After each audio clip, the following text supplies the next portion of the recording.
ত্রয়োদশ জাতীয় সংসদ নির্বাচনের আনুষ্ঠানিক প্রচারণা শুরু হয়েছে আজ থেকে। গতকাল বুধবার প্রতীক বরাদ্দের মধ্য দিয়ে ভোটের মাঠে নেমেছেন প্রার্থীরা। আগামী 10 ফেব্রুয়ারি সকাল 7:30 পর্যন্ত টানা 20 দিন চলবে এই প্রচারণা। তবে প্রচারণার নামে বিশৃঙ্খলা নয়, এমন কড়া বার্তা দিয়েছেন নির্বাচন কমিশন। প্রতীক হাতে পেয়েই মাঠে নেমেছেন প্রার্থীরা।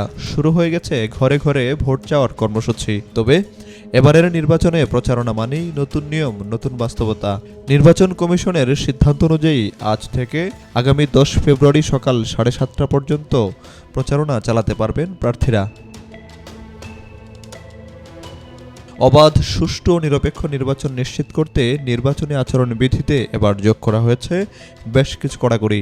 নিষিদ্ধ করা হয়েছে ধর্মীয় অনুভূতিতে আঘাত হানে এমন বক্তব্য, প্রতিপক্ষের বিরুদ্ধে কুরুচিপূর্ণ মন্তব্য, এমনকি ভোটারকে ভয়ভীতি দেখানো সবই আচরণবিধি লঙ্ঘন হিসেবেই গণ্য হবে।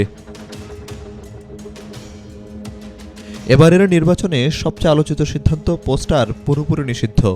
পাশাপাশি পলিথিন ও রেক্সিন দিয়ে তৈরি কোনো প্রচার সামগ্রীও ব্যবহার করা যাবে না। একজন প্রার্থী ব্যবহার করতে পারবেন সর্বোচ্চ 20টি বিলবোর্ড, যার দৈর্ঘ্য হবে সর্বোচ্চ 16 ফুট এবং প্রস্থ 9 feet. Banner, leaflet, handbill, festoon হবে সাদা কালো। ব্যানারের মাপ হবে সর্বোচ্চ 10 ফুট বাই 4 ফুট। লিফলেট ও হ্যান্ডবিল A4 সাইজের, আর ফেস্টুনের মাপ সর্বোচ্চ 18 ইঞ্চি বাই 24 ইঞ্চি।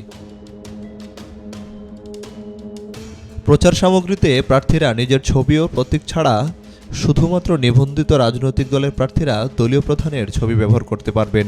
নির্বাচনী জনসভা ও সমাবেশ করতে সংশ্লিষ্ট কর্তৃপক্ষকে জানাতে হবে অন্তত 24 ঘন্টা আগে। সমাবেশে সড়ক, মহাসড়ক বা জনপথে দুর্ভোগ সৃষ্টি হলে ব্যবস্থা নেবে নির্বাচন কমিশন।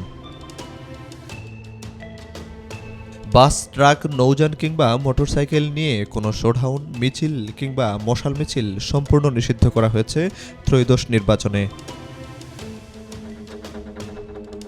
সামাজিক যোগাযোগ মাধ্যমে প্রচারের ক্ষেত্রেও এসেছে নতুন নিয়ম।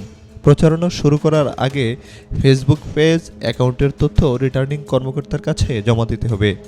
অসৎ উদ্দেশ্যে কৃত্রিম বুদ্ধিমত্তার ব্যবহার, গুজব, ভুয়া ভিডিও বা বিভ্রান্তিকর কন্টেন্ট ছড়ালে নিতে হবে আইনি ঝুঁকি।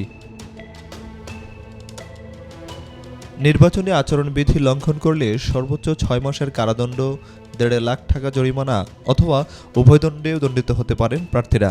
গুরুতর অপরাধে প্রার্থিতা বাতিলের ক্ষমতা রয়েছে নির্বাচন কমিশনের হাতে। Desk report, B news 24।